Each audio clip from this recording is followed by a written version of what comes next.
Hello, everybody. Welcome to another episode of the Creators Outlet Podcast. Today, we are joined by our friends Warren Simmons and Dinesh. And I don't want to mess up your last name. Shamdasani. Thank you. And quickly, we want to give a big shout out to our sponsor for this video, SpinWiz Comics at spinwizcomics.com. It is a webcomic and indie comic discovery platform where you can read free comics. Free, I said, free. You can go download their app at iOS or Android. And here's just a little quick preview.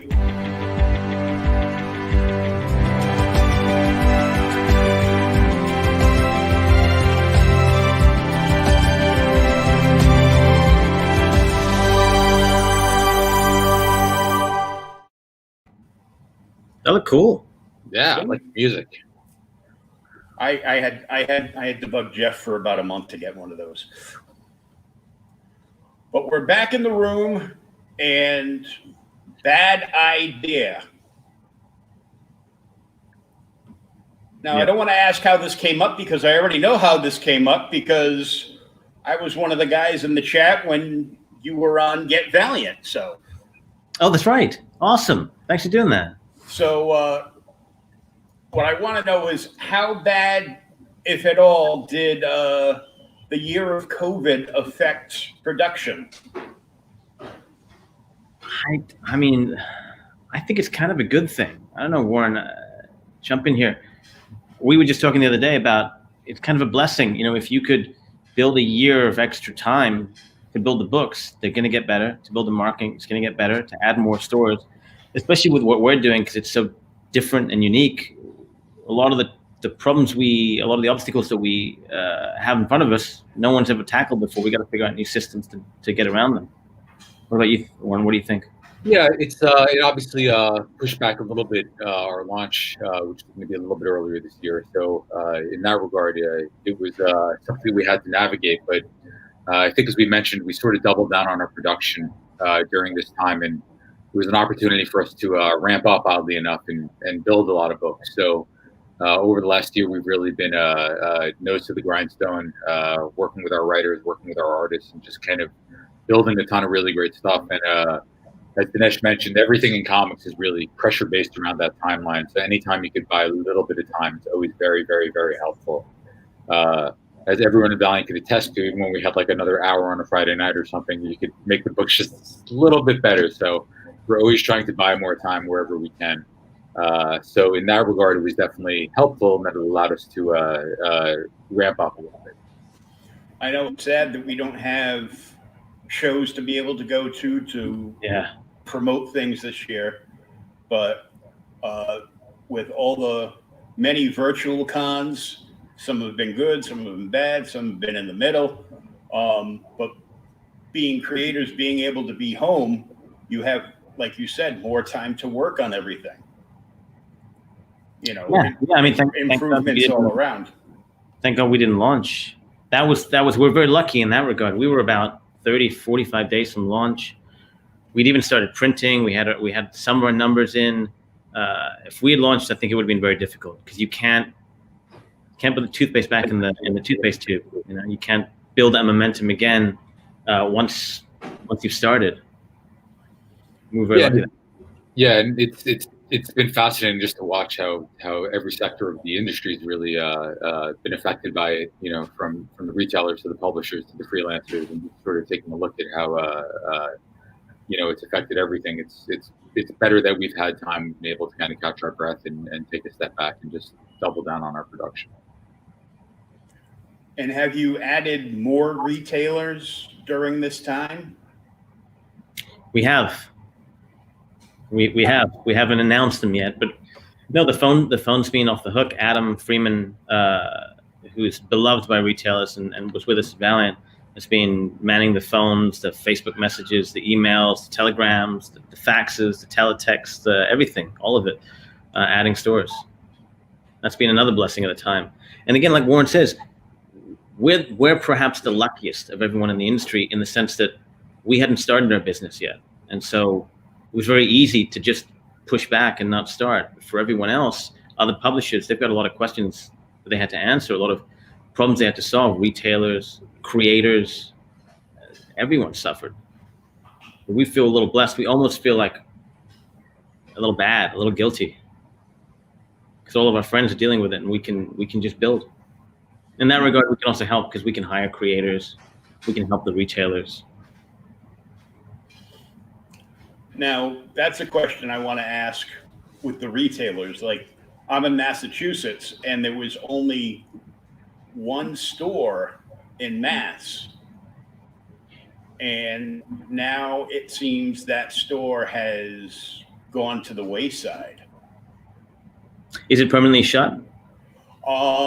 Their brick and mortar is permanently shut. I think they might be doing just mail order only.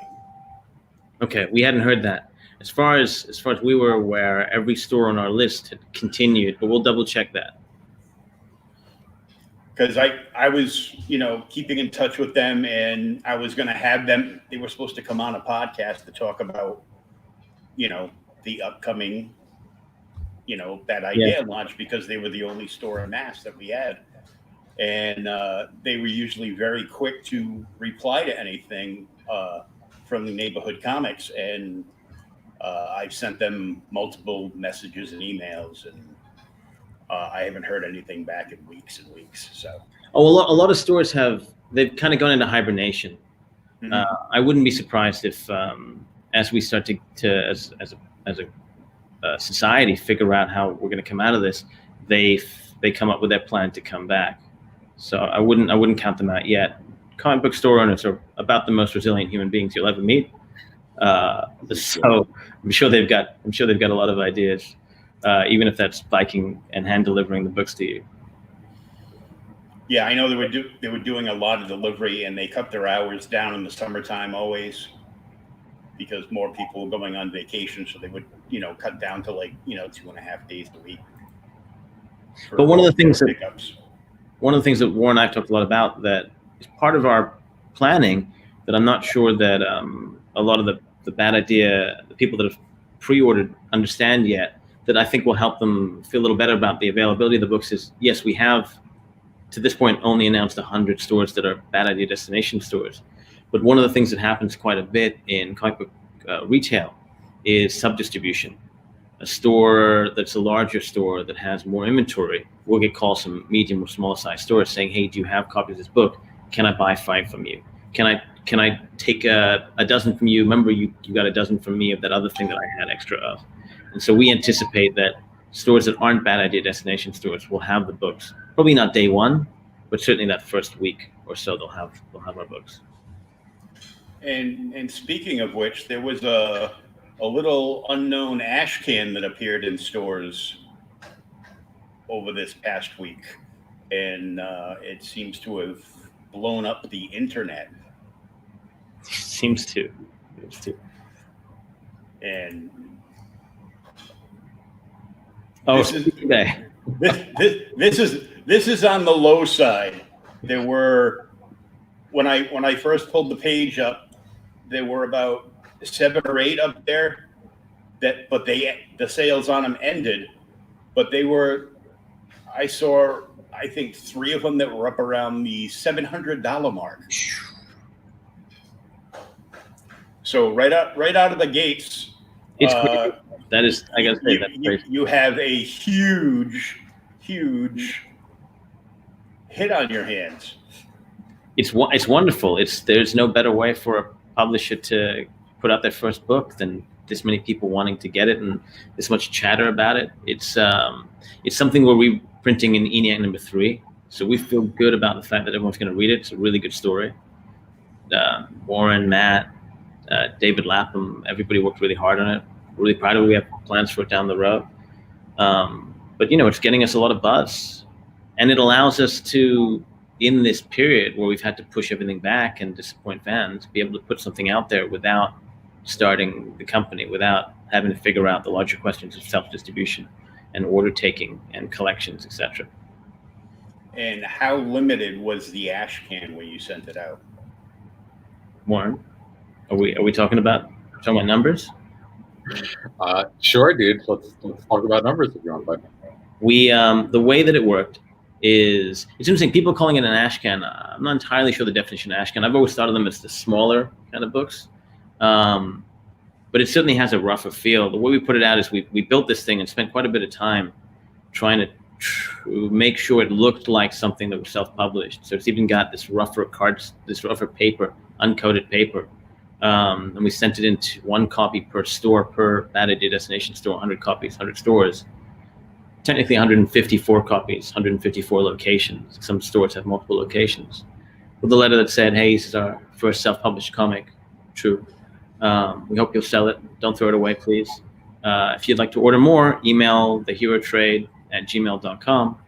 We got 3 or 4 stores that actually ordered copies, which was nice to see, having known nothing about it. So we're fulfilling those orders now. There's about 250 out there. And as Dinesh mentioned, just briefly to recap it, it's written by Matt Kent, who worked with us at Thunder Valley Review. One of our buddies who's done a ton of work for us. He's going to do a ton more for us. Super talented guy. And we were able to pair him with David Lapham. David, of course, is the creator of Stray Bullets and just an absolute genius, one of the true talents of our industry. And he's done a bunch of stuff for us, and it's all coming in just absolutely jaw-droppingly more beautiful than each page is more beautiful than the last. So I think we have a fun little story here. It's about a guy who somehow gets a hold of a superhero, and he's selling with superheroes parts in his trunk to all the local assorted crime syndicates and troublemakers throughout the Washington D.C. area. So Baltimore, D.C., Virginia. So it's a real good book, I think, from a quality standpoint, and it does seem to have caused quite a spark of fury for people who want to get their hands on it. So it's nice. It's good to see. It's awesome. Well, if you haven't read it yet, you got to check it out. It's awesome. We're really proud of the reviews.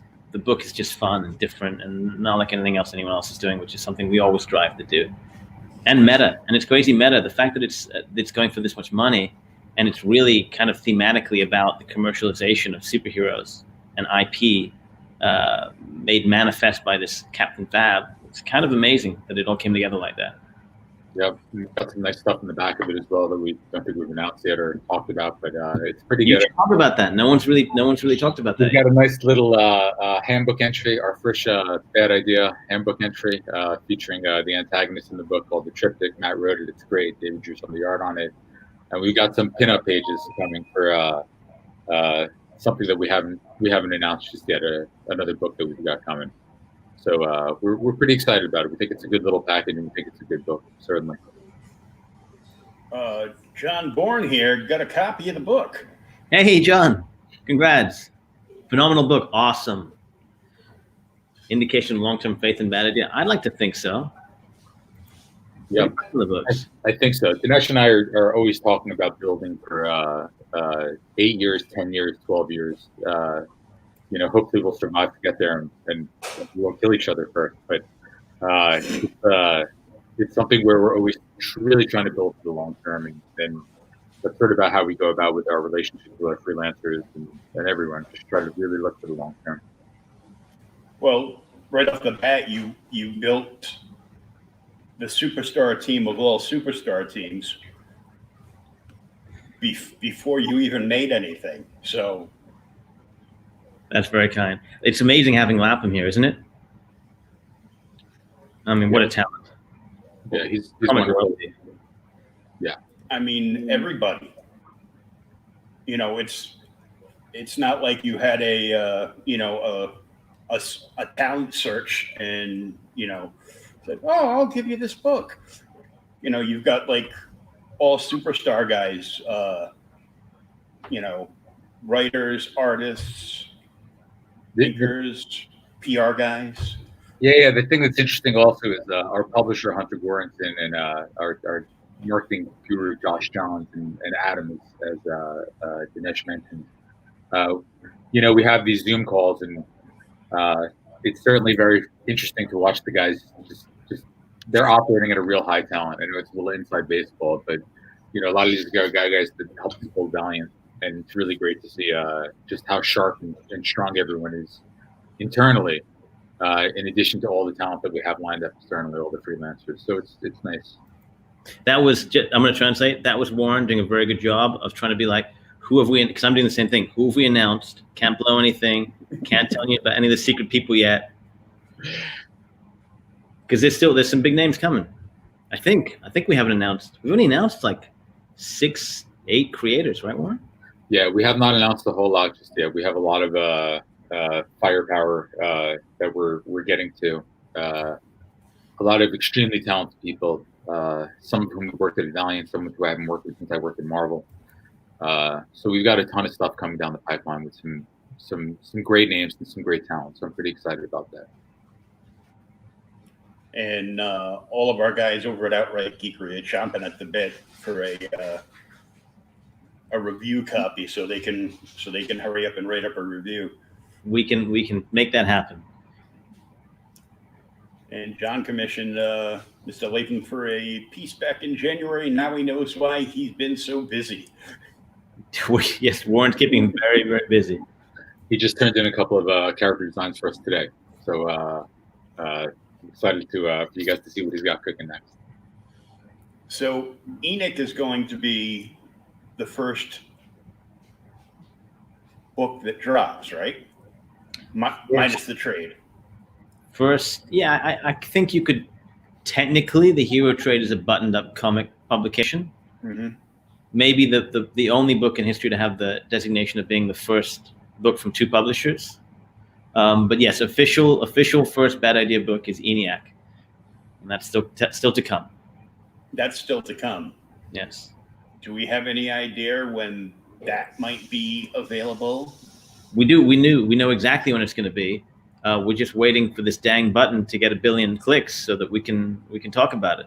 Oh God! Would you people out there stop pressing the button again? We're close. It feels like a couple more weeks and we'd hit that 1 billion.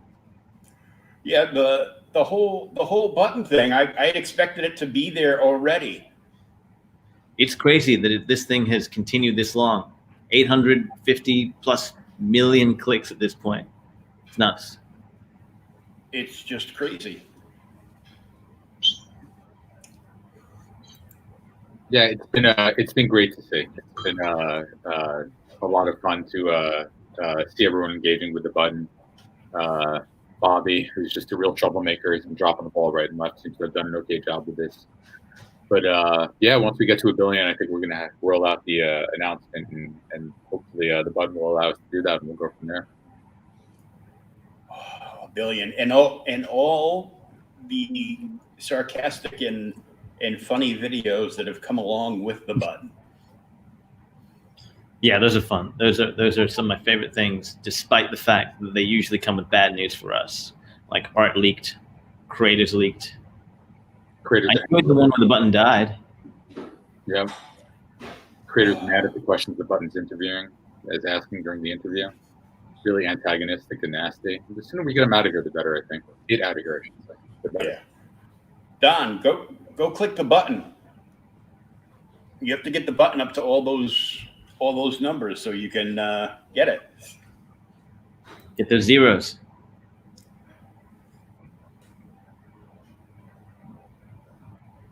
It is all about the button, John. Now, I heard of one creator, a writer, who writes like 7 billion books a month. So I think you know who I'm talking about. Do we, Warren? I don't know. They'd probably all argue that they write 7 billion books a month. We've got a lot of very prolific, very fast, talented writers at the moment. I'm not sure which one this one is, though. First name of Jeff? Yes. Our pal Jeff Lemire, is that who you mean? That's who I mean. Yeah, well, Jeff does... It's interesting because when you sit on my side of the desk, you see how quickly people move and how fast they can go. And Jeff is just so incredibly prolific and so talented that not only does he move so incredibly quickly, but he also operates at such a high caliber And I'm not saying that just to kiss his ass on our podcast. I really mean it. Are you reading Black Hammer? I'm reading Black Hammer. I'm reading Gideon Falls. I'm still getting caught up because I wasn't on it from the beginning. Sadly, his universe that Dark Horse published. Yep, and he's gonna come out with some more Sweet Tooth. I think it's coming out in a couple of months. So Jeff, and it's not just the writing; he also draws so much. You meet certain people in this medium, and it's almost like they're channeling like a voice from like a different universe just through their body and just sharing it with everyone. And Jeff's one of those guys where he's just puts out so much good work at such a high clip. So humble, but also humble and such a nice dude. Nice dude, the nicest guy in the world. Just an incredible talent. So yeah, we've talked with him, got some stuff planned with him. A couple ideas that he's come up with, which are fantastic. He's a great guy to work with as well. So we should have some more news coming up about that relatively soon. Yeah, I don't think I've not loved everything he's done that I've read. So I'm so excited to read his Bad Idea. Yeah, it's going to be great. We're all super excited. Dinesh, you're a huge Gideon Falls fan, right, Tom? Big Gideon Falls fan. Big finish coming. Well, you excited? A huge finish. Actually, we've been in contact with Jeff, and he's slated to come on the podcast early next month. Amazing. That's awesome. You've got to ask him about the big finish. I hear they're doing a TV show, Gideon Falls. You got to get some details out of him. Yeah, I'm sure getting details out of him is like getting details out of YouTube. Jeff's Canadian. You got to bribe him with some maple syrup. Oh, I got a friend that actually makes it around here. So. Oh yeah. And I have a cousin up north in Maine that drives to New Hampshire to buy the real good stuff, straight out of the trees. So, yeah, maybe I could send him a case of maple syrup and get some dirt. I mean, who doesn't like maple syrup? To be honest, who doesn't like maple syrup? Well, I used to love it, but now I'm diabetic. I still love it, but I just can't have it. Oh. So. A Toronto Maple Leafs game-worn jersey will probably also go pretty far with Jeff if you're able to get your hands on one of those. I just have to run it over a few dozen times in a puddle of mud. Yeah, that'll do it. Spill some blood on it. Or you can just ask Jeff politely, as John noted, which is also a good time. Now, how are you set for books coming out? Because everything is short run, like miniseries. There's no digitals. There's nobody can do trade waiting because there aren't going to be any. No trades, no variants, no digital. They're not all miniseries. We're really gonna look. Everything we do is a bad idea. So buckle up. There are some minis. There are one shots. There are several other things that we're doing that are different. Some you've seen before. Some we haven't seen before, and everything in between. Just have to wait till we get to that billion. A little bit of everything. Come on, Button. But one thing we can talk a little bit about is the fact that part of what we're doing is, look, we all love comics. Everyone at the company, so we're all doing this. We're excited. We're going to stuff the books. It's kind of crazy. The extra year has given us so much time to build stuff that we're looking at the pagination for ENIAC #1, and we're like, can you really put this much in one comic? I mean, should we spread this out a little bit? So we'll see. We're going to try. Double stuff, like Oreos. Oh, Oreos. Those are the best. As long as you don't spill them on the comic. Yeah, we're building slowly. We're building meticulously. We've got a ton of stuff already ready to go. How many pages is ENIAC 1? Do we have a final number on that yet? I mean, it's more than 64 at its current count. We're going to have to cut it down. I mean, I think we just have, we think that pound for pound, this will be certainly the best value in the industry.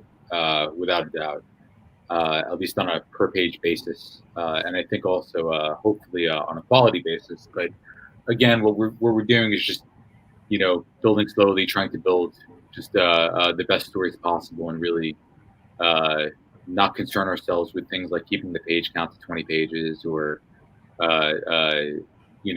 decompressing the stories and stuff like that. We're really trying to come out and hopefully everything will have as much of a right hook as the hero trade in the quality of it and the reaction it gets. Yeah, and from a structure in terms of the how the books will look and how they're structured in terms of story, Hero Trade is a good example. If you take a look at how the story is built, the backup, the handbook entry, the cover, the back cover, etc., all that, little hints all over the place. We had too much time during COVID, and we hit a lot of little hints everywhere. All the teasers. Even the videos that the button's putting out. No one's slow mode those yet, and really taking a look. There's tons of little things hidden all over the place. Oh, great! I know what I'm going to be doing for the next week now. Don really wants to know if ENIAC #1 will be out this year. This year, ENIAC 1 will definitely be out in the next 12 months. That is correct. He is correct. See? Don. And Henry's correct.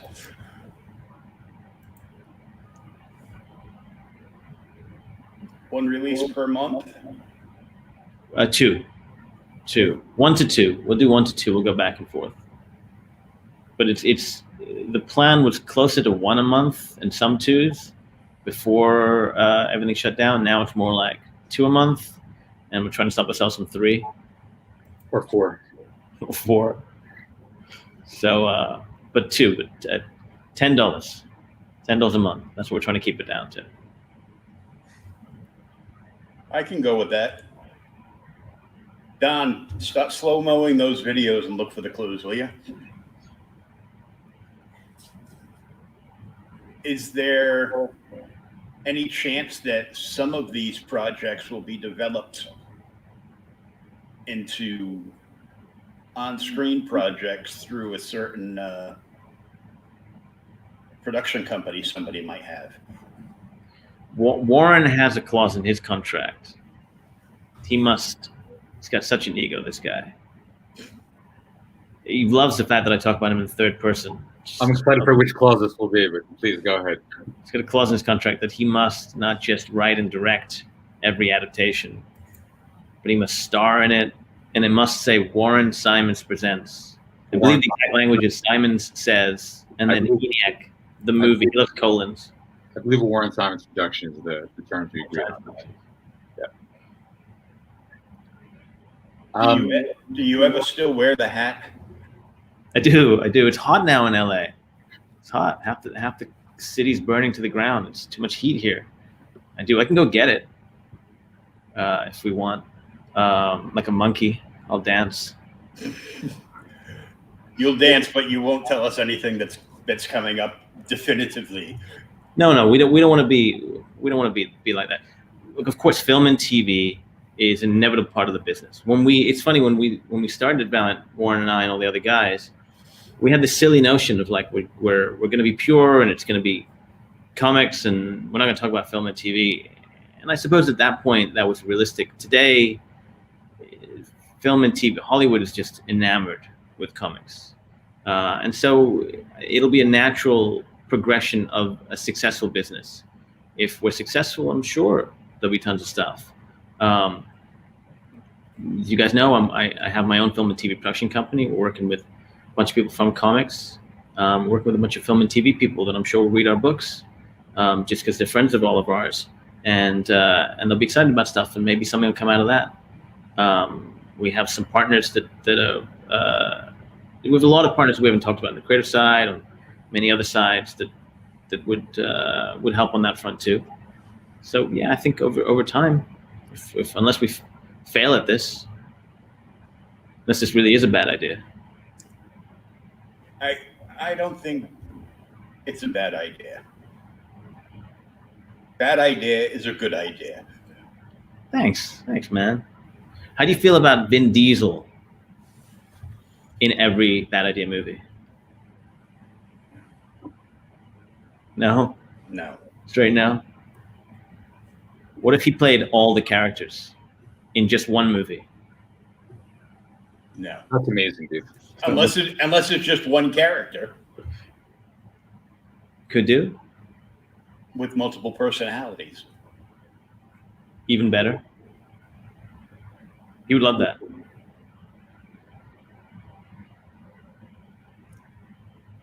And speaking of him, how happy were you with the final project of Bloodshot? I'm very happy with the movie. I'm very happy that I got Warren to a place where he's happy. He's a hard man to please. Warren came in halfway through and absolutely eviscerated the movie. And then when he saw the final product, he was like, "You did good, kid. You did good. You did like we did at Valiant." I definitely did not say that, but it was close. I have to say, with getting a Bloodshot movie up and running into the cinemas with a big budget and Vin Diesel at the star was a Herculean task, an amazing job getting that done, Dinesh. I mean, obviously it was a part that we all chipped in and all contributed to it, but you know, you guys just saw it when it came out a couple of years ago, but I've been looking at this thing for 10 years, basically. We're looking at all the different drafts come in, watching Dinesh scramble, seeing the stars he's trying to line up, get the producers in, get the budgets up. Like, this is a long process. And, you know, it comes out and then it's on, you know, ran right into Corona Route, the nice right hook. First movie, I think, that probably was released the week before everything shut down, Dinesh. The literal, you could not have picked a worse time, maybe in the history of cinema. I mean, it's close. It's certainly up there, but arguable. But watching it develop from a story and a pitch 10 years ago, and probably even before then, when we first walked in and began to talk about this stuff, to seeing it actually go into production, seeing the stars align with it, and seeing the final product, which I think was really good. I think they did a really terrific job with the character. I thought Dave did a great job as a director. I thought Dinesh did a great job as a producer. Thanks, man. So when you see all that stuff come to life, it's pretty remarkable to see. And I've been, you know, speaking of film and TV and all that stuff, it's interesting, you know, I got to edit the Thor book that they based a lot of the movie on, that JMS wrote and Coipel drew. So it's interesting because you see stuff move from the page to film. And I think, you know, personally, I can only speak for myself, but if your objective is to make a movie with a comic at the start, I don't think it's going to work. I think you just have to make a great comic and make a book that people respond to and that it gets a following and that people love and they love the story. And then if you check those boxes, whatever comes next from it, hopefully will be, you know, hopefully will be good for the company and good for the creator and good for the character and all that stuff. But I think, you know, when you see some of the books that we're going to be putting out in a couple of months, we're definitely not starting there. It's a lot of crazy stuff that we're doing. It's a lot of fun stuff that we're doing. So, a couple of months. What did I say? A couple of months? Did I say that? Yeah. Well, when Warren also said, when you guys saw Bloodshot a couple of years ago, time is COVID time for Warren. It's COVID time. Bloodshot came out. Kind of like how April was 5 months long. Yeah. When you guys see eventually, whenever that time is, what we're putting out, what we're previewing, and with the creators involved, the stories, you'll see that it's a lot of stuff that, frankly, Dinesh and I are building because we're excited to see it on the page, as opposed to thinking that it will translate easier into other media. So a little bit of Bloodshot, a little bit of to answer your other question. I will tell you, my finest moment as a producer is cutting the Warren Simons Easter egg out of the movie. Didn't even get onto the Blu-ray. I have no doubt about that, bro. I thought that would have been the first cut, dude. You know what I mean? It was. The director kept trying to put it back in. Thank you, Dave. I appreciate it, buddy. Good looking out, dude. Dinesh went in after hours and scooped it out. Yeah, but he kept going in after me and putting it back in. I wish you guys had seen the original intention. The movie's mostly what we intended. There's all the Harbinger stuff that had to come out. We had little allusions to Harada. It's a whole post-credit sequence, which makes a lot more sense because the big question is, why do they build Bloodshot? You know, no one seems to be asking that question. Why do they build Bloodshot? Why do they send them after these people? Skids and Harbingers and all that, building towards all that. But I'm very pleased with it. Sitting at a nice 80% Rotten Tomato audience score, a not so nice 30% critic score. Nice divide there. Oh, the heck with the critics. Did very well. Sony's best performance on VOD, so they tell me. I'm sure they said to all the producers. Yeah, I was one of the VOD. Thank you. Buyers. So. Thanks, man. In fact, I just watched it again 2 days ago. Oh, awesome. Because I canceled all my streaming services, so I have Vudu and whatever is free to watch on my Roku TV. So I've got the Roku channel and Pluto TV. And yeah, just went up on Vudu. Bloodshot just went up on Vudu. So and I've got a fairly extensive Vudu collection. Yeah. Most of which is action flicks and anything to do with comic books. Well, you're going to be hearing about Bloodshot a lot, only because of COVID. What's been fun for me, despite the fact that the movie came out in a horrible weekend, is that it's like the last movie that ever came out. The zombie movies you watch and they still have the billboard from Broadway or the movies, the last poster they have. When I have friends running around LA, they send me photos of the Grove or of City Walk, and they're like, look, the Bloodshot poster's still up. It says opening this Friday, because they're all shut. We're the last premiere in Hollywood. Might be the last ever. Who knows? The last premiere before the shutdowns hit. Yeah. That's kind of cool that the poster was still up. Yeah. It is cool. It makes up for the weekend when we would get revised box office numbers down for 3 days. No, but frankly, that's what we were talking about earlier. Thank God we didn't have to deal with that a bad idea.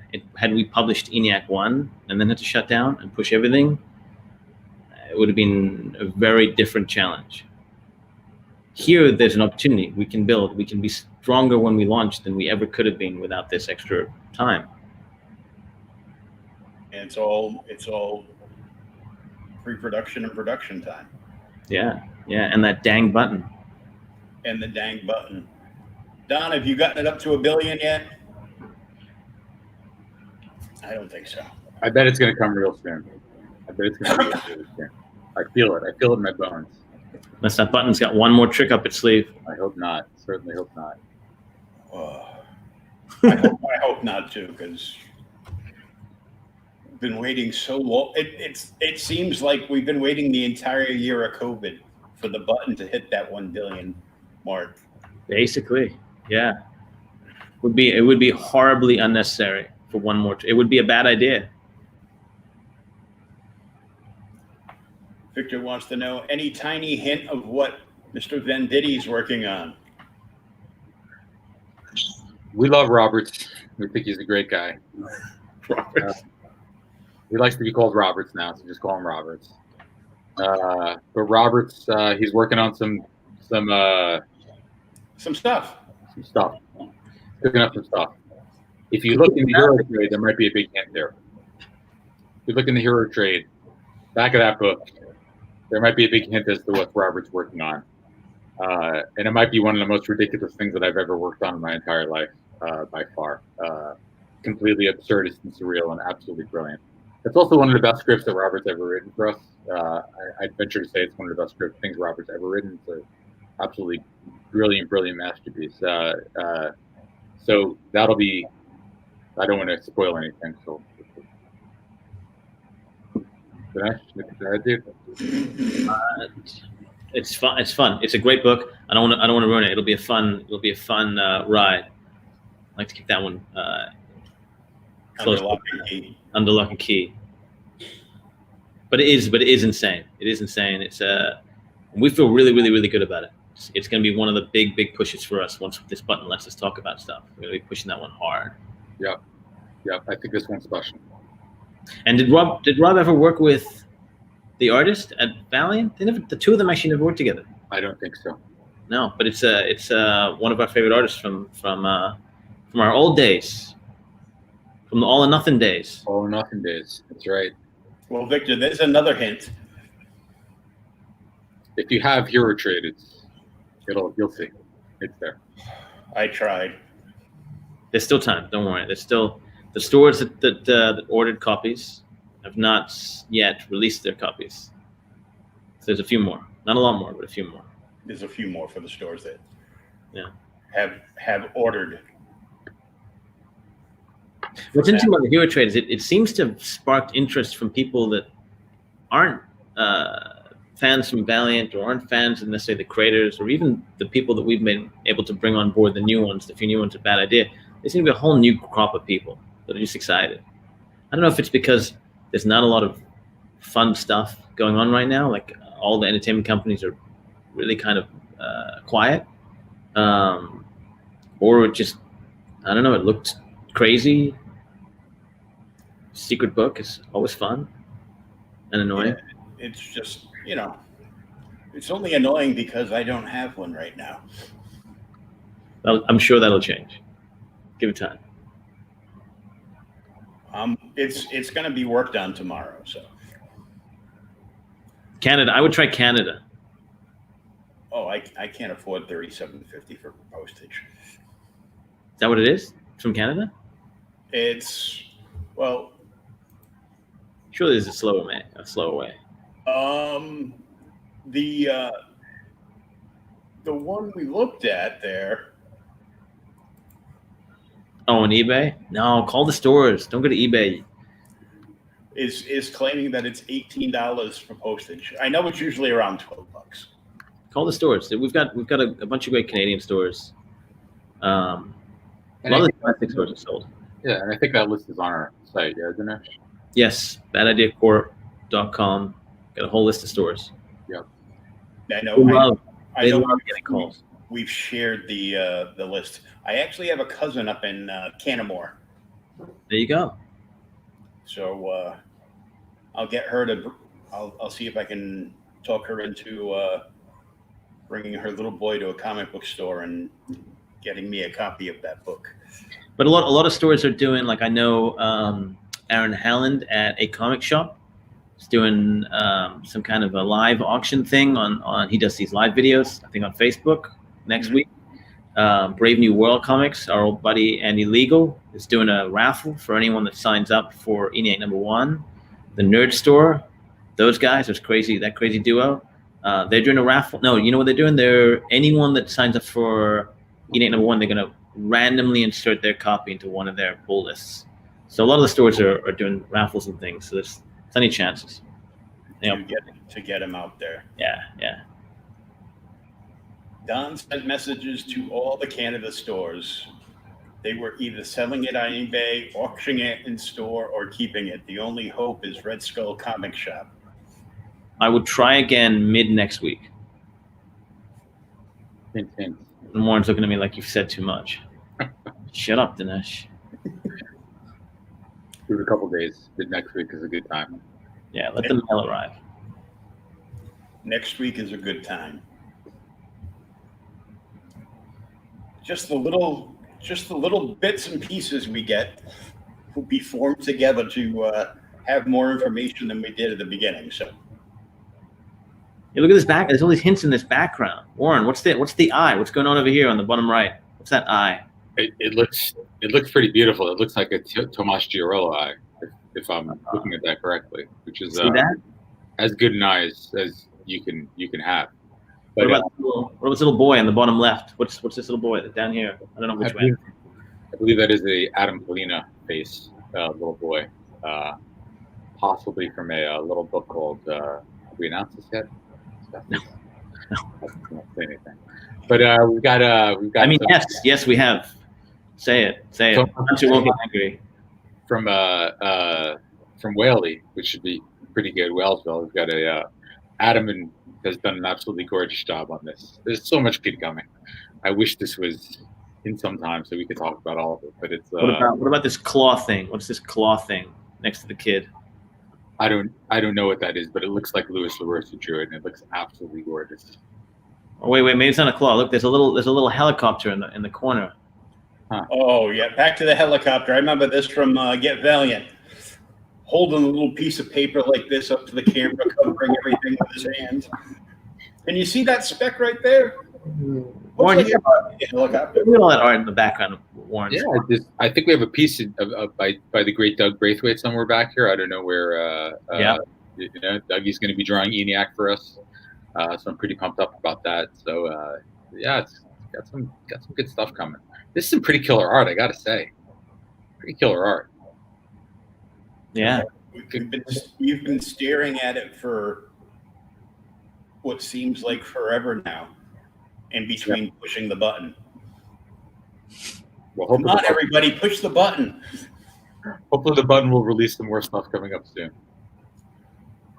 We're hoping so. Fingers crossed. And it's just astounding that you even dove back into this industry. Warren can't get out. No, he's at the cross. He's Robert Johnson at the crossroads. He made the deal. They have him chained to the desk so he can't leave. The thing about Dinesh that you need to know is that picture of the little boy blowing out the cake with the Valiant thing written on it.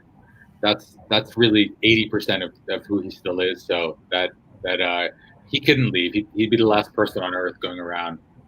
Like if there was a zombie apocalypse, he'd be the last person on Earth going around looking for like rare variants of early Harbinger of like whatever the pink variant that they only printed 200 of or whatever. Dinesh that's what he'd be doing. Guarantee that. So I know his whole stint of going out and buying these beautiful Silver Age comics and posting them on his Instagram. I was like, yeah, I think he just continues to work in comics so he could get variants. That's really, I think, what it boils down to. He likes the high-end variants. And but no one gives them to me. We got to print them ourselves, and we're not doing any variants. A bad idea. No, not a bad idea. I meant, Valiant and before that. It's just all that stuff. I did. Warren's referring to part of my contract at Valiant was I had a stack of each book delivered to me, which is the dumbest, most childish thing you could do as an employee of the company. Oh, it's great, dude. Love of the game. It's great, dude. You love comics, and you apparently have stacks and stacks of them. Yeah. Yes. I, on the other hand, unfortunately sold my soul, and I'm thus will be a comic book editor in perpetuity until I die. So that's just how it went for me. But shakes out differently for all of us.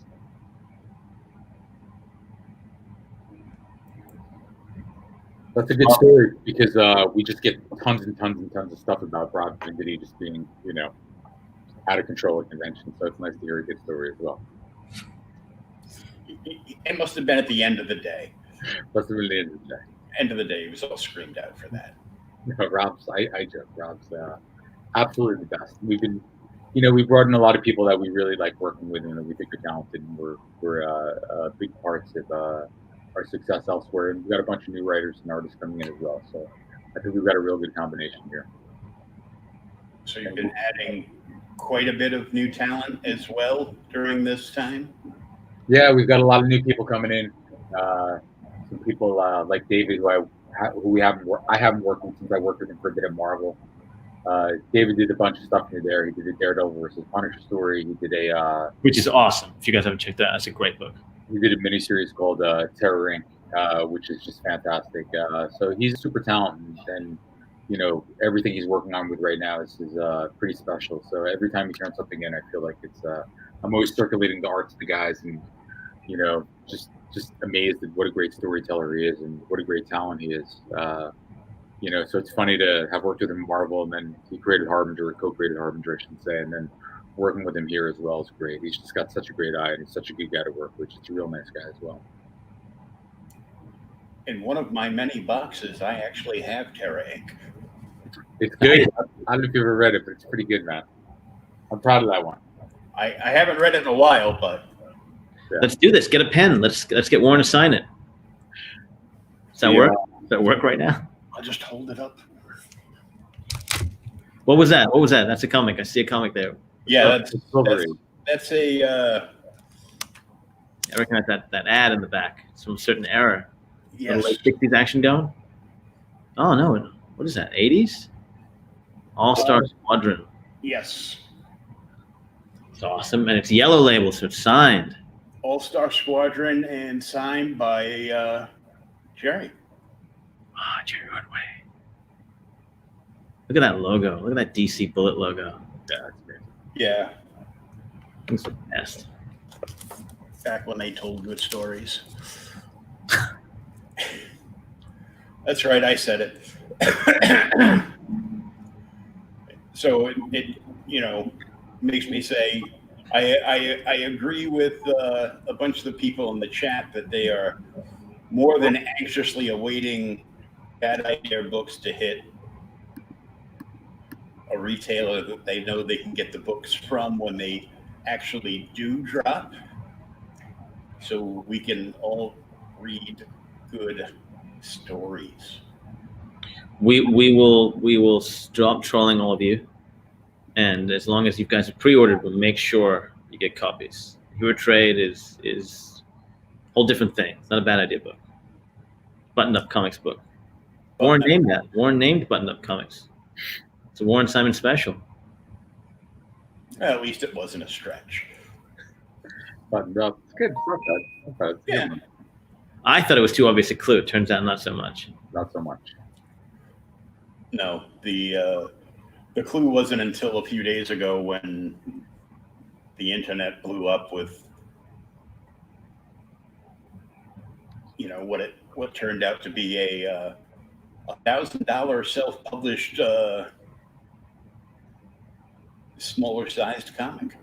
But it goes to show you how hard the business is and how hard the store's job is.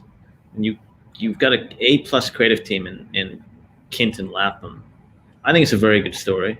Now, admittedly, we put the logo in the wrong place, and it's black and white, and we made sure to use uncoated paper, wrote a letter that kind of obscured the truth. But the strength of the book, you could argue, should have pushed it through and gave it some life. But stores have a tough job, man. They've got a ton to do, not enough hours in the day.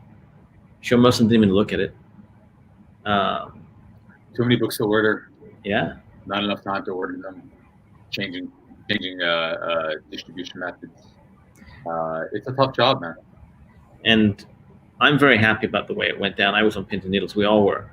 The whole time that book was in stores, because stores could either easily have figured it out and then made and ordered.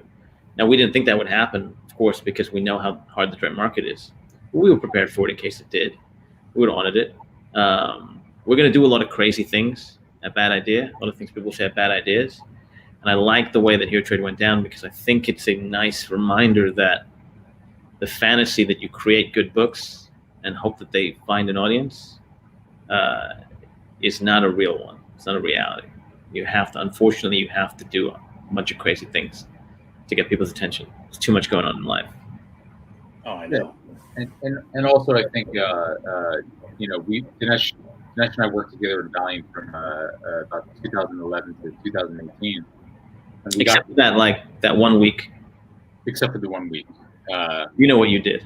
Probably a couple of weeks in between here and there. There's no one. I thought that was what you did, bro. But that was me. We're gonna start this again.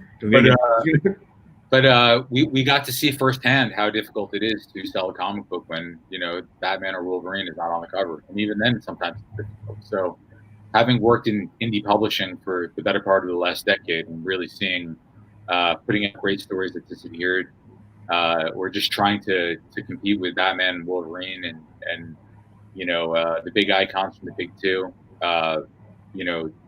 through and through, it becomes incredibly difficult to make noise on all sides. Luckily, we have some really great people with Adam and Hunter and Josh, incredible talents who were able to get us here, and just great thinkers with that stuff. And we've got great creators on the other side as well. So hopefully, it's a bit of a 1-2 punch, where we're able to get awareness about what we're doing, and then when we see the product and the product is delivered, it's great. So I think that it's important to do obviously both sides of that. But having been a Valiant for the past decade, and we were able to see hopefully some of the missteps before we launched, and really try to insulate against that, which I think is, obviously critical. Well, I think And it's then Bobby. And then we've got Bobby. He's just the worst. Disaster. I think it's a fresh air because, with the two big, and they're so busy flooding the shelves with, a half dozen to a dozen of everything that they think is popular at the time, instead of just putting out, good stories that I think people are more looking forward to, a publisher and a comic book company that's invested into it because they love the art form, and the media on it, and just to put out 1 to 2, possibly 3 or 4, books a month at is perfect. 1 to 2. 1 to 2. It's gonna be 1 to 2. 1 to 2. One this month, 2 next month. A little bit back and forth with the ping pong. But we're lucky. We're unshackled. We don't have the problems. I've never worked with the characters that Marvel DC has. Warren has. So maybe I don't know what I'm talking about here. But to me, it looks like it looks hard. It's got a whole different set of problems. They've got shareholders, quarterly earnings. They've got marketing divisions. They've got licensing divisions. They've got partners. They've got movies, television shows. They've got to keep in mind all this politics that comes into it. We can choose to just do what we need to do to make great comics, to tell great stories and market those stories. We don't have to choose to let the rest of it in. In success down the road, I don't know that it's possible to keep that stuff out forever. It certainly started to creep its way in at Valiant, especially towards the end. I thought we did a really good job of not letting it affect the books, but it certainly affected us. I mean, even the way that Valiant transitioned over was rife with politics. But we're going to do our best here. We've got a lot of years before we have to deal with that here. Victor wants to know if or when conventions come back, if Bad Idea will have a big bad presence at the conventions. We'll be at some shows. We've got a virtual one coming up, but this is early. It's early days in the company, so it's closer to where we were in 2011, 2012 at Valiant. At the end, last year I was there, we did 86 shows that year. It's more than one a weekend. We have to ramp up to that. But we'll do the major ones, and then we'll add every year, every season. A little here, a little there, and slowly but surely reach out to other venues. But you're not going to like our idea for what a con presence looks like. It's a bad idea. You're not going to like it. We're not going to like it. I don't think so. It's different. You're gonna pelt us with beanbag guns or something? It's not a bad idea. That's a good idea. That's a good idea. We could add that to the roster. Warren wants a beanbag gun already. Look at the smile on him. Yeah, it's something where we're trying to right now at least just focus really everything on the story, as Dinesh was mentioning, and I think that's part of why we're taking this path where we're just publishing single issues, getting it out into the marketplace, or monthlies, I should say, and not really trying to drown ourselves in the 100 things that are going to come down the road that we're going to have to deal with in time. But I think that's what's going to really hopefully allow us to continue to, like, hopefully pound for pound put out the best books in the marketplace. That's really what my goal is. It's my goal with everything that we do. It was my goal with everything at Marvel, at Valiant. And I like being in environments where the focus is really on story above all else. That's really the main thing. And I think that's a large part of Valiant's success. Certainly for the first while while we were there is just, we need extra pages, add the extra pages, pay the right A&Es so we're getting the right artists in the door. Really just trying to put out the best books possible month in and month out, through and through. And that's really where I think the focus of the company is right now. And that's hopefully will be one of the secret formulas of success. We don't have to answer to corporate shareholders. We don't have to service the quarter. We don't have to worry about whether something is experimental and fails if it ate up too much A&E. We can just kind of do what we want to do right now, and we're having a lot of fun doing it. Now,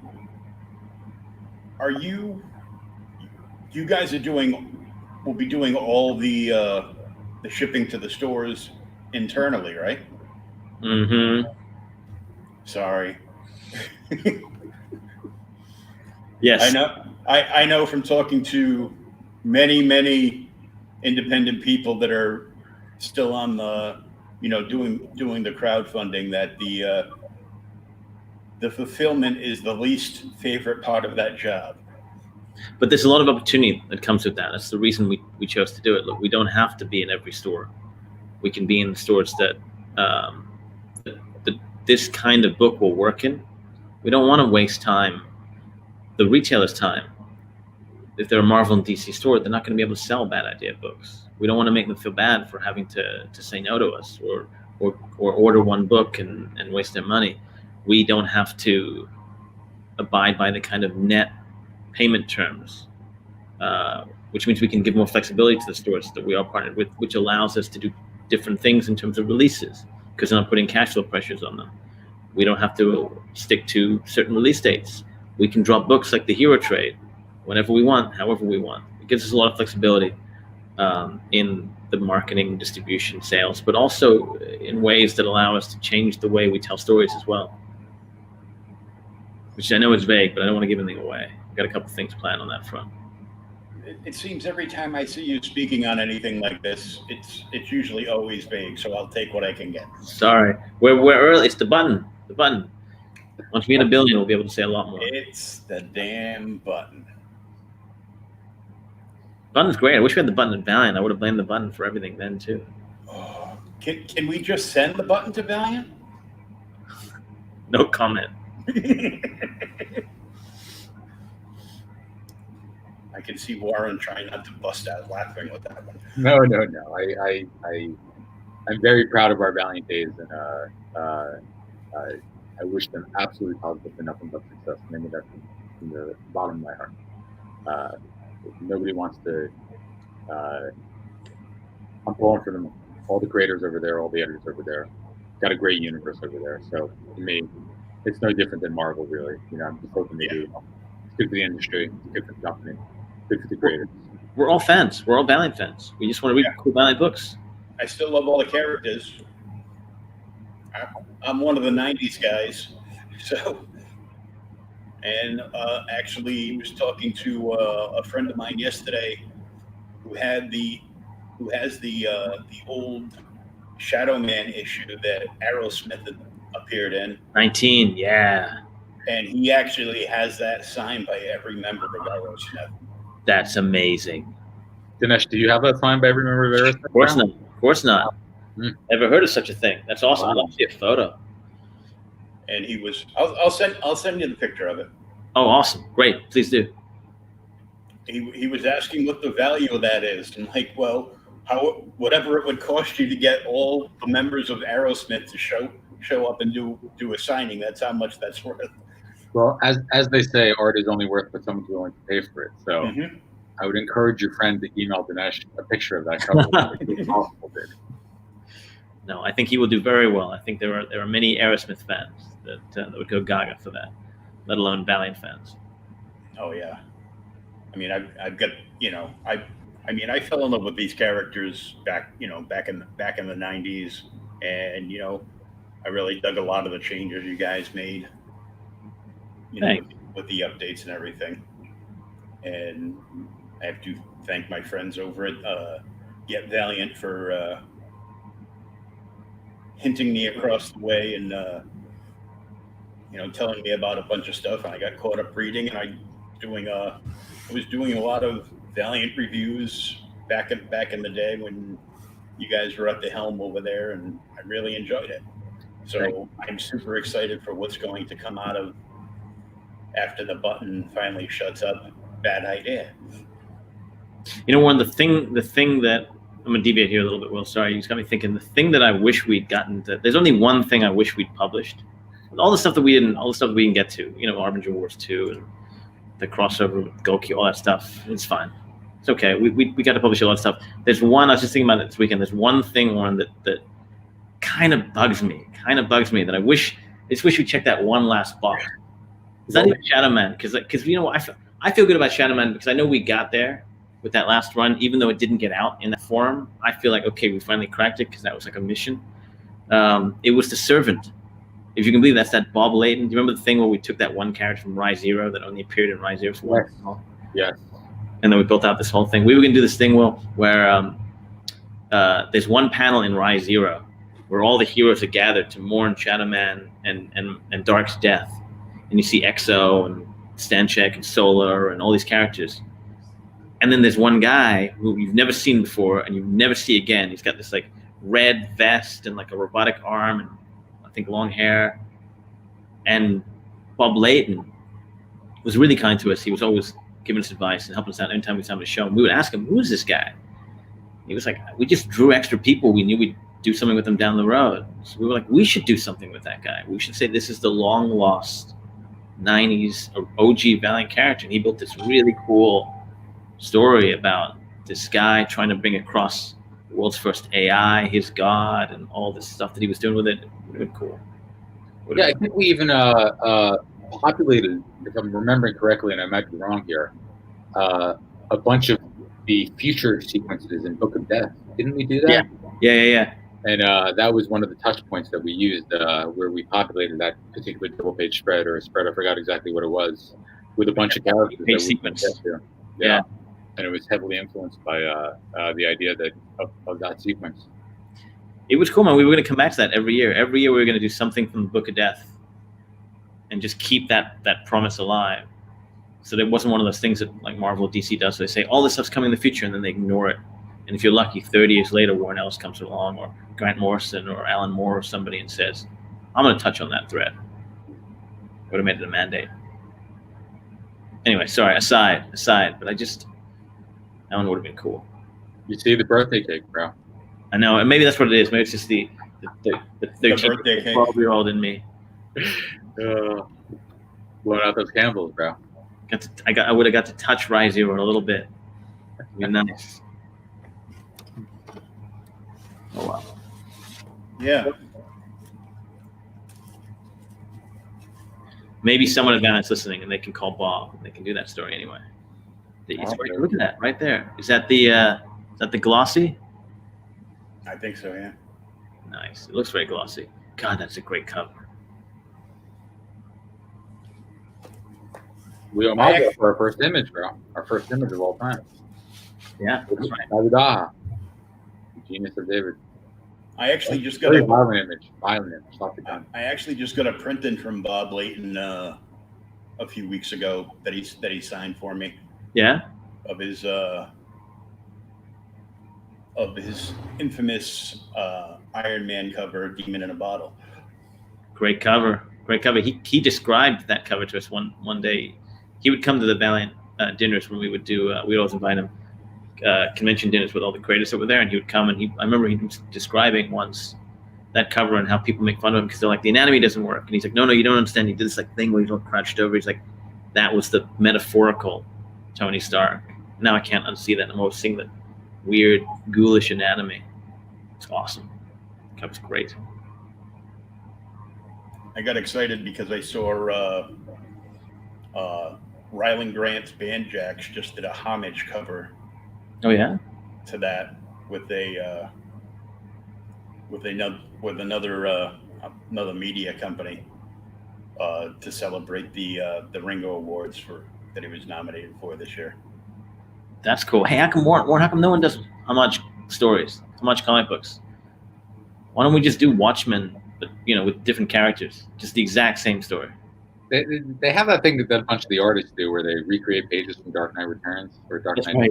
It's pretty great. That's pretty genius. It's like all amazing stuff. But yeah, Bob was always great. He always did a bunch of stuff for Valiant, like covers and stuff. I got to do an Iron Man cover with him when I was at Marvel, and that was pretty cool. Oh yeah, I didn't know that. Yeah, he did an Iron Man variant for the launch. a decade ago. For issue 1. Yeah, for issue 1, he did a great job with it.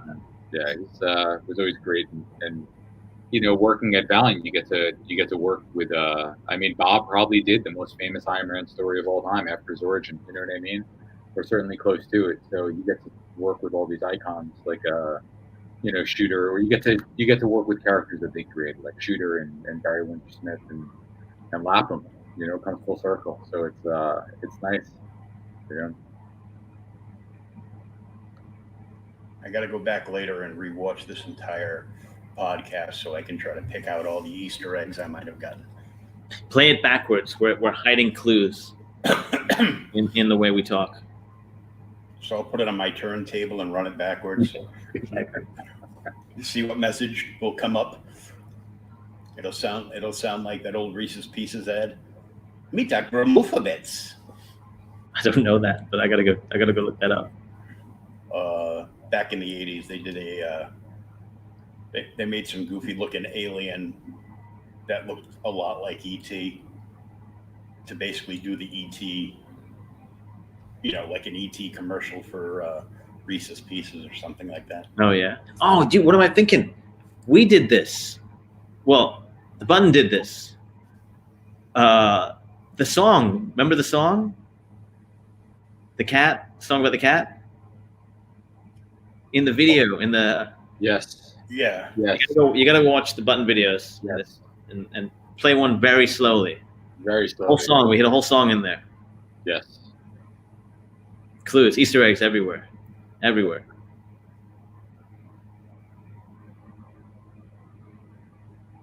Don's very sweet. Very nice. And easily fooled. Yeah, Don's kissing up. He should be, out pressing the button right now. 3 to 5 people watching. Warren, do you have any copies? I don't. Do you? For real, Greg, we don't. Craig, it was a valiant effort. Pardon the pun. It was a bad idea, I think. Was it a bad idea? See, we could do like a whole conversation now. Yeah. Craig, it was a bad idea. We gotta name our next company. No, you shut up. That's the button to the conversation. That's the name of your next company? No, you shut up. I'm sure that's wonderful, dude. Keep descending, going further down, so you get to like just a profoundly laced tirade, something along those lines, dude. Okay. I'm gonna become the Howard Hughes of comics. Just not lifting Joe Pesci lines from Goodfellas. Be like naming a comic book store STFU and Reed. See, lesson here, Will, is that you get an hour with Warren and me before we just devolve into unprofessionalism. Punchy. Just getting punchy. 1 hour and we stay on message. Stay on message and then it just goes. Yep. Then we're off brand. A little off the rails. Long rants, huh? People have gotten very, very emotional, very testy. We've heard stories. Yeah, I was trying to imagine some of the angry rants that went back and forth in emails for those copies that sold online today. I mean, maybe this is foolish, but I'm just happy people care. I'm surprised anyone cares. Our big worry. I remember when the Button announced it. Button was like, "Okay, 150 million, hand wave, here it is, in stores now." And for the next 60 minutes, I was watching Twitter, being like, "Yep, of course, no one cared. Why would they care? No one knows these characters or us or anything." And then 2 hours later, it's like, "Oh my God, people care too much. They care too much." Mm-hmm. No. It was like, everybody just sitting back and relaxing, and then out of the blue, holy crap, a bad idea book got released? When? You will always remember what you were doing when you found out. What were you doing, Will, when you found out? I was talking to Henry and Ryan and Don and a couple other people from Outright Geekery, and then my messages started going ding ding ding ding ding ding ding ding ding ding ding ding. and I went and checked. I went and checked my Twitter feeds and like, there's got a whole nother crew of friends with comic shows and everything on YouTube, and they were just up in my DM box going like crazy. Sitting at your DM, huh? Did you know this book came out? No. When? I don't know, but it's out, and people are losing their minds. People lost their minds. I mean, admittedly, we were kind of trolling everybody. Just a little bit. A little bit. But my attention is here, I guess so. Look at that. Yeah, well, the lesson here is don't look away. Yes. I like this. Now we know we have a button to press. Now we know every time we feel like, I don't know, people aren't paying attention. Bam, put a book in the stores. Don't tell anybody. So after 1 billion, if we hit the button, a book will eventually come to the stores.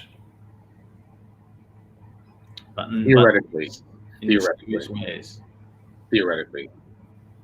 Ours is not to know the button, just to click. Once we get to 1 billion, we're getting close. I feel we're getting close. Don, go and check the button. See how close we are. Lapham said that everyone's reaching out to him for the art, dude. I bet. Should try to keep up a page before it's too late. I'm sure it's too late by now. I'm sure it's too late. I'm sure it's absolutely too late. Is it too late? We have a no. We always had it at Valiant too. We have a no buying art policy before books are announced. Give the fans a chance. Hunter is not so happy. He wanted one of those bad idea pages, one of those hero trade pages. He had to wait. He probably bought all. No, he called me the not the Tuesday, the Wednesday, and he was like, I forgot to email Lapham. ENIAC 3, yes. There's still copies. You'd be surprised. There's still copies. There's stores that we have tracking receipt that they got the book. They don't know they got it. It's on shelves. Some of the stores. I wouldn't be surprised if copies are found here and there down the road in actual stores. They didn't know they had them. They didn't know what it was. They put it on the bottom shelf. There's a lot of stores that think they threw them away. A lot of stores that think they just put them in a bin somewhere, like a variant bin or a discount bin. They don't know which bin, which box, long box, short box. They put them in a discount bin, and somebody bought it on a whim. Goes, oh, this is different. Let me check this out. Yeah, I talked to one store, and he was like, "Yeah, I flipped through it," and I was like, "Look at this guy." We were talking about, look at this guy. He thinks he's Lapham. Thinks he's David Lapham. What a Lapham clone. He put it in a bag, a poly bag, $3. Put it in one of those short boxes. He's got 300 short boxes. Doesn't remember which one it was. He's been going through them trying to find it. I'm sure he is. That's just crazy. Oh, Don's got a number. 847. Getting close. 800,000?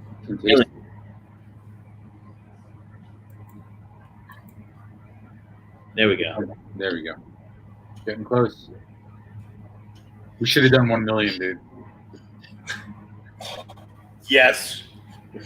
1 million clicks.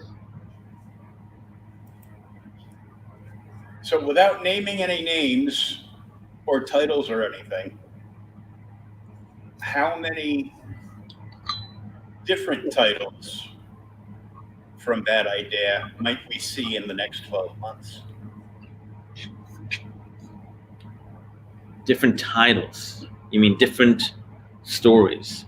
Yes. I mean, a lot. Yeah.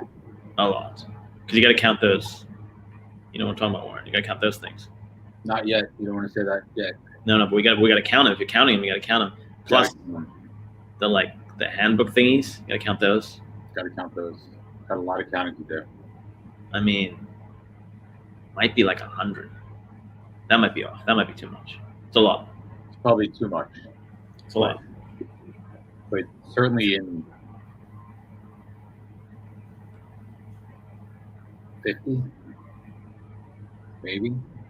It's gonna be like you know when people fast or they do like a cleanse, and then you're done and you just overeat, you gouge yourself. It's just too much. That's what it's gonna be like.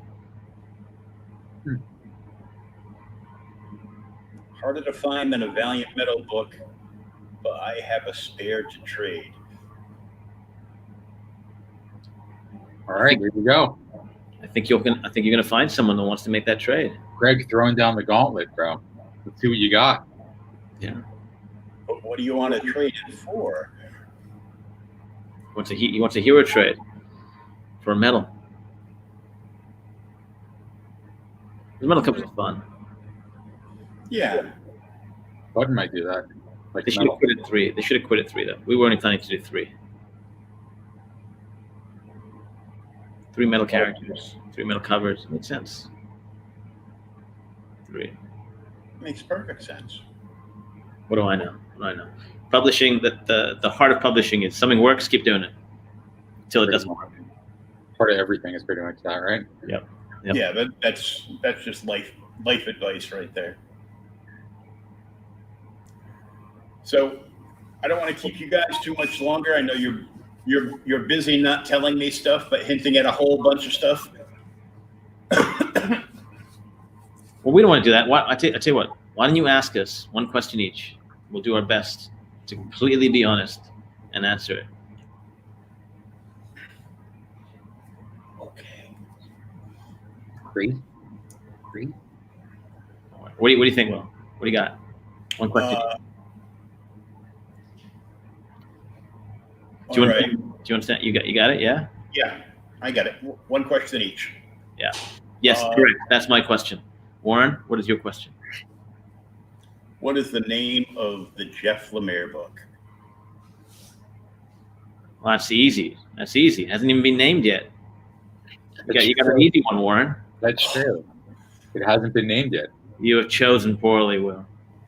Poor choice. I have chosen poorly. What else? You got one more. What's your other question?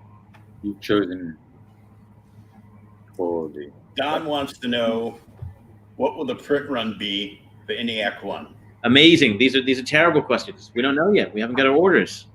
You guys got to get better at this game. Yeah, I'm pretty sure that was going to be the answer to everything. So it was, but I mean, now I get to be truthful. We don't know. Honestly, I hope not a huge number because I don't think we're so early. I don't think that it's last thing we want is books sitting on shelves, staring at the retailers, saying to the retailers, I didn't sell, don't buy anymore, don't support this company anymore.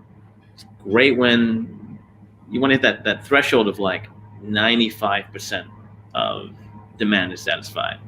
Everyone gets to read it. Some people have to work a little bit. 2 questions, Don. Warren wants to answer this one. Dinesh doesn't like color. It's weird. Not a fan of color at all. Very strange, but it's in a nutshell, right? I'll say blue, but nobody really cares. Who are those creative partners you referenced? That's a doozy. Blue? You went blue? Blue's the worst color. You went blue. This is the creative process. Blue's the worst. Editorial process right here. Blue is a weak color. It's a don't buy me color. Jeff's book is named Blue. Blue is at the bottom of the wavelength. It hits the eye at the wrong place. It looks like it's receding. You want red. You want a red, Warren. Red's the right kind of color.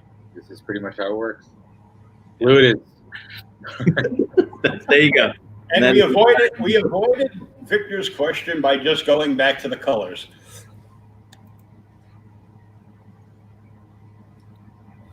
Any shared universe books, or are they all standalone? That's a big one. I've answered my question. I answered the ENIAC print runs. And then I went to you for color. I guess this is me. Any shared universe. Difficult to create a shared universe with just 12 pages. So I guess we'll see. We only published 12 pages so far. Technically, we published 0 pages. Buttoned Up Comics. That would be great, wouldn't it, if we did a Buttoned Up Comics shared universe? Bad idea. Should buy Buttoned Up Comics, bro. Yes, actually, we should. We should acquire it. And then we should shelve it. Now. We should shelve it, and then we should start our own petition to bring it back. We could do a podcast. Not bad. Get Buttoned Up Comics with the podcast. Do a superhero imprint called Buttoned Up. Would have been a bad idea. See how convoluted we can make things right from the start. You know what I mean? Don's just going complete fanboy out now. Favorite graded book in my collection. Oh, so many. There's so many. I don't know. That's hard. I got the Valiant Crew was very nice to me. They got me a graded book. You signed it. You drew a little pigeon on it, Warren. What's your favorite graded Valiant book, bro? My favorite graded Valiant book? From VH1. VH1? Yep. I have this. I think this counts. Tell me if this counts. I was in a store in Hong Kong before we launched, before I met you, Warren. A couple years, maybe like 2009. And I was in Hong Kong visiting my mom, and I was just shopping that one afternoon. I went to this little antique store, and I was looking at old weird stuff, and they had a little comic book box. And I went to the comic book box, and I was like, Bloodshot, Chinese, with like a foily fake chromium cover. It's just like a pirated thing. And I found 2 more. I found an EXO. I found I can't remember. Dr. Mirage is the 3rd one. And turns out these are like official licensed foreign editions to Hong Kong. Huh. So VH1 got the license for Hong Kong. Yeah. Back in the 90s. Yeah. And I don't think anyone had ever seen these until I found these things. I took some photos, put them online. No one found any more until a couple of years ago. Now a few more people found some copies because they've been looking for them. Did you still have it? I did get them graded because I wanted CGC to authenticate, put them in the system as part of the thing. And what was our grade, bro? What do we got? They were pretty beat up. They were like, I think one was a 7.0. Okay. Highest 5.0, 6.0, something like that. Can't remember. All right. So that's your favorite. That's your favorite one.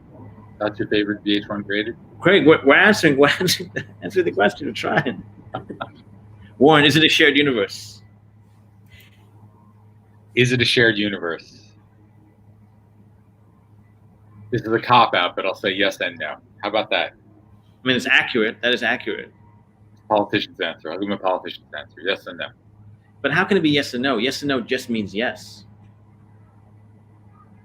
Right? You're helping me out here? You're not helping me out here, bro. Look, I'm just saying, you're a guy that works in shared universes. Are you even capable? Do you have the skill set? I think so. Work in a shared universe? It's hard. Yeah. You can't point at another book and say, we fixed the story problem over there. Yes. Right? This is what we do. No. So the answer is yes, Craig, because we have no choice. We got to make up for Warren's editorial deficiencies with the shared universe. This is true. This is where we had about 90 minutes. First, he descends into madness at the hour mark, and then he'll turn on you in a second. Also, dude, I turn into 90 minutes. I turn into Don Rickles. Everyone on the asking questions. It's coming just to you. Put down guy now. What's that? What is that shirt you're wearing, Warren? What is that? What do you got, a V-neck there? What are you doing there? What are you, a waiter? Where's my bread? I've been here 90 minutes. Where's my bread? 90 minutes. The only flaw in Welcome to Into the Spider-Verse is a supermodel asking for more bread. But besides that, it's perfect. So comics will got it. I could not have said it better myself. In fact, see, this whole time I could have just been asking Don questions. At least I would have got one answer. Let's ask Don questions. Should we ask Don questions? Can we do that? Sure. Don, what is your favorite episode of Will's podcast? What do we think? Your favorite episode?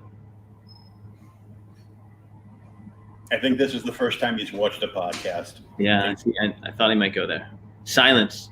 Favorite episode of the Greatest Podcast? Silence. Favorite VH1 book? Come on, Don. He must be scared. This one. Politician. Good call. Good answer. I like good. Good call. Good call. So we are all excited, and we've gotten closer to the button mark. Well, we've been on.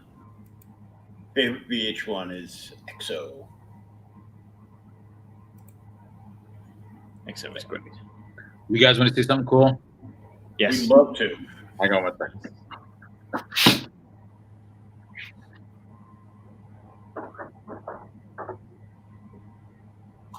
So this is pretty cool. This is a panel from, I think this is EXO 5. Yeah. So Stefano Gaudiano, who is a genius thinker and a brilliant talent, would sometimes Lee Garbett drew this. This is Lee's pencils, and then what Stefano did is he inked it. But what Stefano would do to get more detail here is he'd blow the panels up sometimes, and he'd ink it a little bit larger, to get more detail into it, and then he'd res it back down and put this back into the book. This is just the panel; it's not a double-page spread or a spread. So this is the level of detail that Stefano would bring to the thing, which is kind of interesting. So if you're an EXO fan, I thought that you guys would like that. This is one of my favorite panels from any of the books that we did. This is EXO and Ninjak. I think this is issue 5 or 6. This might be 8, actually. I don't remember exactly. It's after EXO and Ninjak take out MI6, I think, and Stop the Vine stuff there. Spoilers from 2 years ago. But I thought Stefano did an amazing job with this. We got these cool, super cool Kirby hands kind of thing going on that Lee drew and Stefano inked. So, wonderful job, I believe, by Lee and Stefano. So I bet you guys might dig that. Props to those guys. That's what you see as an editor. You get to see like a lot of stuff like this, how the guys work, how they machine it, stuff like that. And Stefano, God bless him, who's a super talent. Really, there's nothing that Stefano won't do to make the comic book page look great. So I thought that was kind of cool. Hey, Warren, your cover wall's around, right? Do you have? You should show them something from Bad Idea. Do you have Lapham or who else have we announced? You got that detective thing, or the pizza thing. You got that printed out? Whatever you want. Everything that we're working on is up here. Show a page. You want to see first page of the detective? Show them that. Lapham detective. Sure. If the button can leak stuff, why can't you? Yeah, why not? So here's the first page of David's book. It's called The Detective. Balloon placements too. So the way that this works is David will send it. So the way that it works is we'll get the script in. David writing the script himself, but David writes the script, and then he pencils it.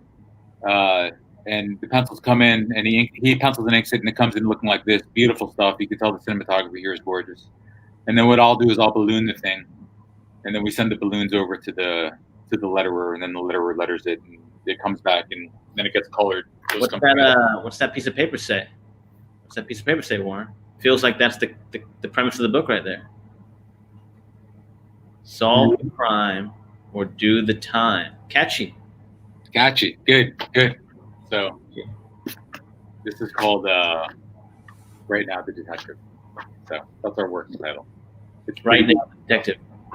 And we've already seen this page. This has already gone out.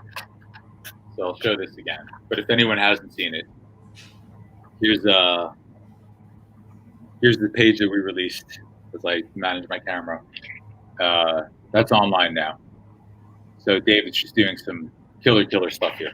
But you're spoiling it. I mean, now they know that the story's about these killer numbers that float around and attack people. Yeah. Boxes. Yes, the little boxes. So so the wall behind me has all the stuff that we have in production right now, and I have 4 cork boards full of scripts and pencils and inks that Dinesh and I have built with these freelancers, and it's I think we got a lot of really cool stuff coming. I feel like Scooby-Doo. I found a clue.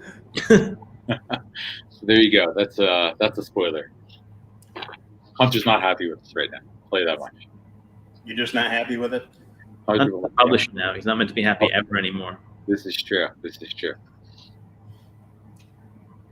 Yeah, it just. I'm sorry you're not happy, but this is the fascinating experiment of that idea. We're all upgrading our responsibilities to the place where we're probably not as good at our jobs anymore. So this is destined to fail.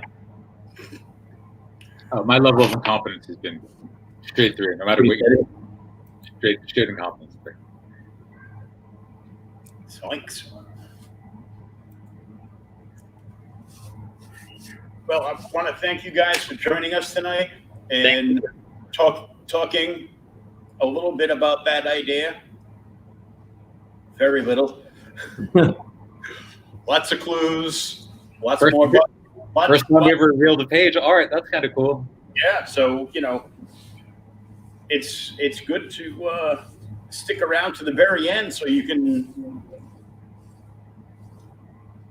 get all the clues, get all the surprises. Get all the clues, the surprises, find out about the final page of the hero trade. Hello, my child.